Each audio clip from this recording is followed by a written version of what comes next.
자, 이제 그 특강으로 원래는 그 심화반에서 하려고 했던 내용이었는데,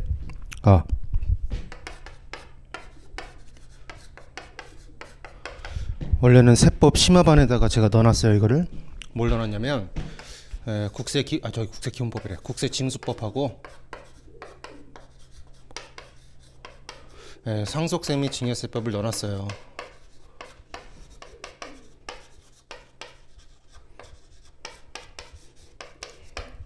심화반 커리큘럼으로. 실제로 지금 학원 홈페이지에도 세법 심화 강의 그 계획표를 보시면 저 국세징수법하고 상속세 및 증여세법이 기본 그 강의 계획서로 올라가 있다고요. 그런데 제가 지난주에 세법 심화를 종강했죠? 끝냈어요? 어디까지 하고 끝냈냐면 소득세법까지만 하고 끝냈어요.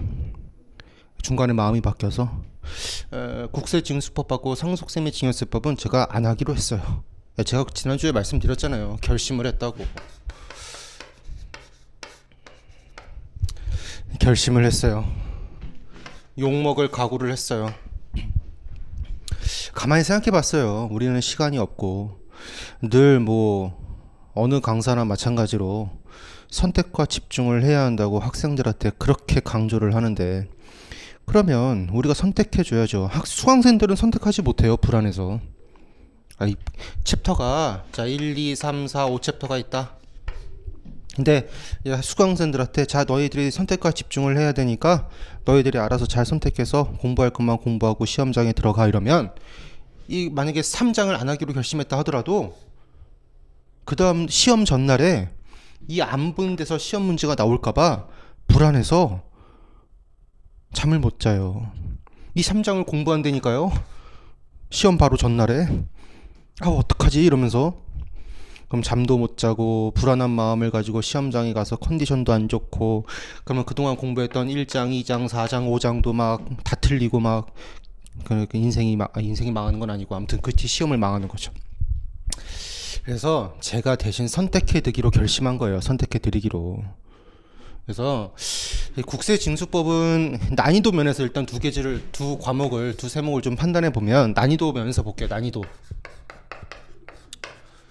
난이도라고 하면 그 시험에 나오는 기출 문제의 난이도를 얘기하는 것이 아니고, 이거를 학습하는 데 들어가는 우리의 난이도를 얘기하는 거예요.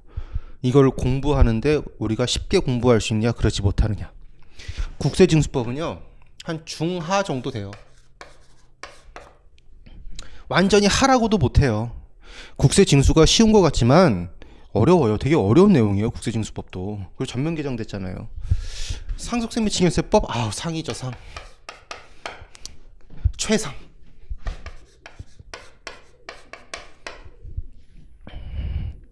그래서 제가 수업 시간에 그런 말씀도 드렸을 거예요.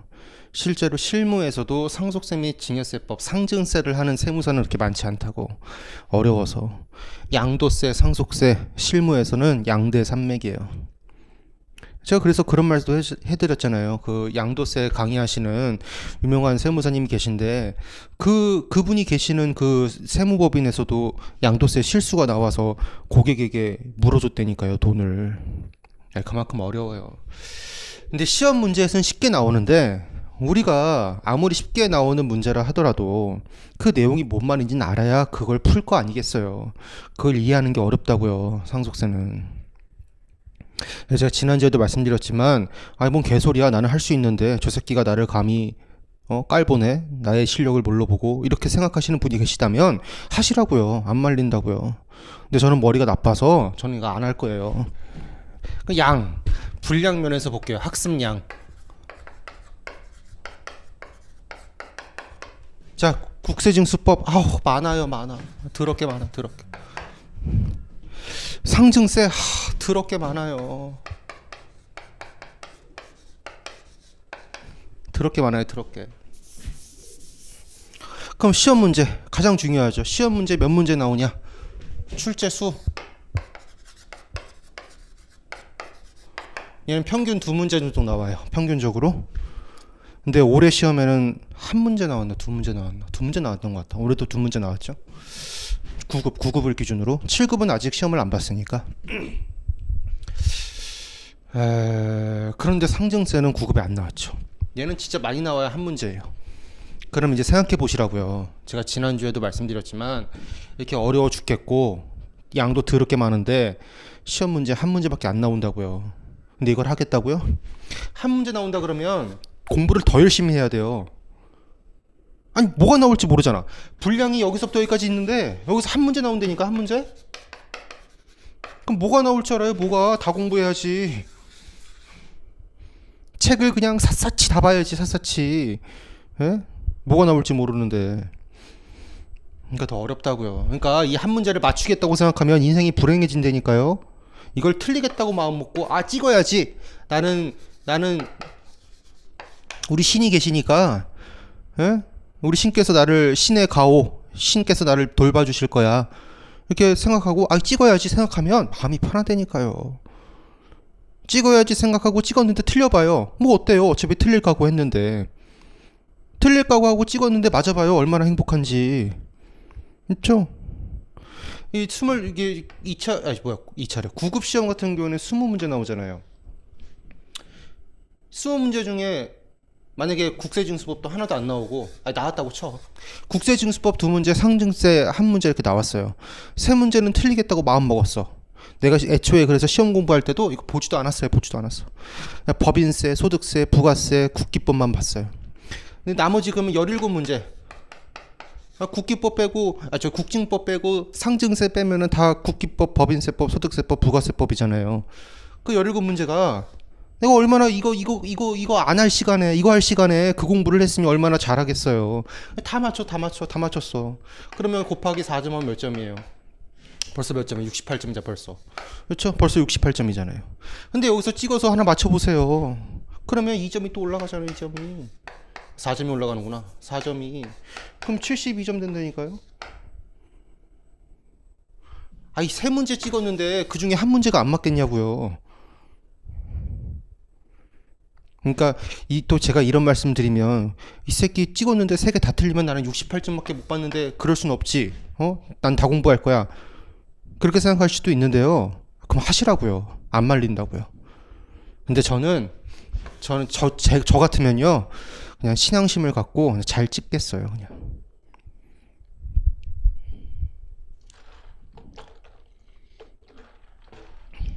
이거 할 시간이면요. 이거를 잘 볼 거예요. 이거를 다 하잖아요. 이거 3문제를 찍을 수 없다. 난 맞추겠다. 그 생각으로 요거를 다 하잖아요. 그러면 3문제를 맞출 것 같죠? 다 못 맞춰요. 그리고 17문제도 다 못 맞춰요. 그럼 68점보다 더 떨어져요. 시험 점수가. 왜 이거를 공부하면 왜 이거를 맞출 수 있다고 생각하세요? 못 맞춰요. 왜 못 맞추는지 아세요? 이것만 할 게 아니잖아. 이거 해야 되잖아. 여전히 법소부 해야 되잖아. 법소부 국기법 해야 되잖아요. 얘를 할 시간이 없잖아요. 시간은 절대적인데. 근데 얘를 안 해보세요. 얘를 할 시간이 나오잖아요. 그럼 17문제를 다 맞출 확률이 점점 올라가잖아요. 그리고 잠깐 쉴 때 자기 전에 주기도문을 외우세요. 예? 불경 천수경을 외우시고요. 제가 아침마다 천수경을 외우는데 요즘에는 바빠갖고 못 외우고 있는데 천수경을 외워요. 천수경. 가장 대중적인 불교 경전 중에 하나예요. 제 불자 신자거든요. 제가. 아무튼 주기도문을 외우시고 천수경을 외우세요. 소를 위해서 힌두교가 혹시 계시면 소를 위해서 여물도 좀 끓여주시고요. 그러면 이 3문제 중에 하나를 확 찍으면 신께서 도와주신다니까요. 신께서. 그러면 72점을 맞을 수 있는 거예요. 진짜 열심히 가만 있어봐. 5점이구나. 어쩐지 이상하다 했어. 25문제일 때가 4점이죠. 제가 곱하기를 못해요. 어릴 때 눈높이를 못해서. 구몬교육 이런 걸 좀 했어야 되는데. 아무튼 그러면 17문제를 다 맞추면 벌써 몇 점이야? 85점 75점이구나. 곱하기 진짜 85점 맞죠? 7, 5, 35니까 85점이잖아요. 벌써 80점이 넘었잖아요. 지금 그거 아시죠? 커트가 점점 내려가고 있는 거. 공무원 시험이. 이제 그 MZ세대들은 이제 그 보수, 그러니까 임금을 얘기하는 거예요. 월급이나 뭐 어떤 직장의 안정성 이런 것보다는 본인이 이제 즐기면서 할 수 있는 직장 그리고 일을 찾는데요. 그래서 옛날에는 공무원이 되게 안정적이고 철밥통이라고 흔히들 소위 얘기했으니까 안정적이고 잘릴 일 없고 내가 그만두지 않는 한 그리고 크게 사고를 치지 않는 한 그리고 제가 알기로는 뭐 몇 년 근속 연수를 채우면은 연금도 나오는 걸로 알고 있어요. 지금 저는 자세히 몰라요. 공무원이 아니라서. 아무튼 이제 그런 걸로 굉장히 메리트가 높아서 그동안 공무원에 대한 인식이 좀 이렇게 좋았고 지원하는 사람들이 많았는데 요즘엔 세상이 좀 변해서 지금 그리고 또 정권이 바뀌면서 공무원도 점점 안 뽑는다잖아요. 공무원을 안 뽑는다고 소문이 돌면 어떻게 되는지 아세요? 이 바닥에 사람들이 떠나요. 그럼 남아있는 사람들이 확률이 점점 올라가는 거야, 합격할 확률이.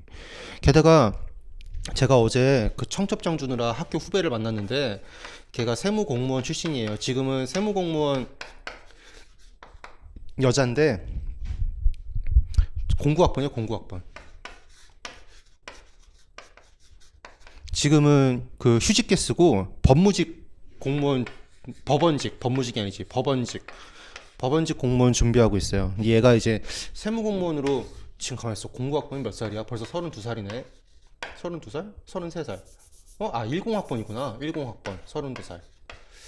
얘가 26세 합격했으니까 벌써 7년을 근무한 거잖아요. 그래서 이제 국세청 조사국에 있는데 사람들을 많이 알 거 아니겠어요. 그럼 얘기가 들린대요. 엄청 많이 나간대요. 세무공무원들이. 그러니까 TO가 높은 거예요. 시험 대충 보면은 뽑힌다니까요. 일반 행정직 다음으로 세무공무원이 많이 뽑잖아요, 지금이 찬스라고요. 커트가 낮아졌는데 이걸 왜 하냐고요, 이거를. 지들이 알아서 징수하겠죠.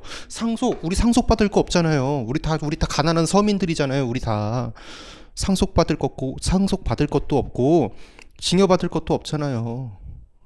우리 다 같은 서민들끼리 이거 남 얘기 다른 부자들 얘기잖아요. 우리 관심도 없잖아요. 그 관심도 없는 걸 뭐하러 공부하냐고요. 그래서 하지 말자고요. 그래서 그러면 왜 이 특강을 준비하나? 또 안 하면 욕하잖아요. 저 개새끼 강의하기 싫어서 날로 먹는다고. 안 해도 되는데 이거는 아마 제가 알기로는 무료로 다 오픈될 거예요. 이 강의는 그냥 제가 여기 지금 나눠드린 그 국세징수법 그 프린트를 보시면 어떻게 했냐면 그냥 제가 기출문제를 실어놨어요. 기출문제를 실어놓고 그 기출문제를 풀기 위한 개념, 이론들을 써놨어요. 그러니까 그 기출문제에서 물어본 이론들을 정리해 놓은 거예요. 요 정도만 알자고. 왜냐면 기출됐으니까. 자, 앞으로 뭐가 나올지를 준비해야 되는 거 아니냐? 앞으로 뭐가 나올지 준비한다는 건 이걸 공부하겠다는 얘기예요. 그러지 말자니까요. 그럼 제가 이 특강을 왜 하냐? 불안해하지 말라고. 그래도 기출된 것만 알고 좀 들어가면 그래 내가 국징법이나 상증법이나 아예 안 본 건 아니니까 그래 내가 본 거에서 나오면 내가 풀고 기출됐던 문제가 또 나오면 풀고 아님 말고 아님 찍고 그렇게 마음을 먹으면 시험 전날 잠을 잘 잘 수 있으니까 그래서 하는 거예요. 그래서 그럼 제가 처음에는 기출 문제만 쭉 실어놓고 그냥 말로만 쭉 설명하려고 했는데 그건 너무 성의가 없잖아요. 그러면 그냥 무슨 기출문제 해설이지 말 그대로. 그 너무 성의가 없으니까 제가 그래서 이론 내용을 좀 앞에다 정리를 해놓은 거예요. 국증법도 그렇고 상증법도 똑같은 방식으로 제가 프린트를 작성했는데 상증법은 제가 더 간략하게 해놨어요. 왜? 어려우니까. 대충만 알자고. 아무튼 그래요. 그래서 제가 오늘 이거 특강을 잡았고요. 오늘 국증법 뭐 1시간 반, 상증법 뭐 1시간 반 해서 그러면 3시간 나오나? 그럼 더 해야겠구나. 국증법이 양이 좀 많으니까 국증법 한 2시간? 1시 반부터 5시 반까지 수업이니까 국증법 2시간 뭐 상증법 2시간 하면은 될 것 같아요. 제가 그 기출문제도 막 저 옛날 조선시대 때 문제를 안 넣어놨어요. 지금 벌써 2022년인데 뭐 2007년, 6년, 5년 문제가 무슨 의미가 있어요. 최근 3개년, 5개년만 보면 되지. 그래서 가장 오래된 문제는 2017년 문제가 가장 오래된 문제예요. 뭐 시중에 나와 있는 기출문제집을 보니까 뭐 이제 막 2007년 것도 넣어놓고 막 서울직도 넣어놓고 막 했는데 저는 다 필요 없어요. 양이 많다고 좋은 게 아니에요. 여러분 그 생각을 버리셔야 돼요. 진짜로 문제를 많이 푼다고 좋은 게 아니에요.